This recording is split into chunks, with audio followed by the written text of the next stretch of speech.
या घडीची एक महत्त्वाची बातमी. सरन्यायाधीश बालकृष्णन मनमोहन सिंग भेटीचा फोटो फडणवीसांकडून ट्विट करण्यात आलेला आहे. मोदी चंद्रचूड भेटीवरून टीका करणाऱ्यांना फडणवीसांनी या माध्यमातून उत्तर दिलेलं आहे. फडणवीसांनी ट्विट केलेल्या फोटोवरून राऊतांनी देखील हल्लाबोल केला. कोण कुठे गेलं, कुणाला भेटलं हेच शोधण्याचं फडणवीसांचं काम असल्याचं देखील राऊत म्हणाले.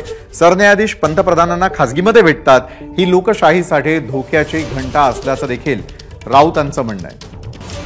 तेव्हाचे जे न्यायाधीश होते, जे फडणवीसांनी जो शोध लावला, ते त्यांचं कामच आहे ते शोध करत बसायचं. कोण कधी कुठे गेलं होतं, कोण कुठल्या ह्याच्यात गेलं होतं, त्यांना दुसरी कामं नाही. ते ज्या सरन्यायाधीशांविषयी बोलतायत, सांगतायत, ते सार्वजनिक कार्यक्रमात सगळ्यांसमोर अनेक लोकांसमोर जाऊन ते त्या कार्यक्रमात उपस्थित होते.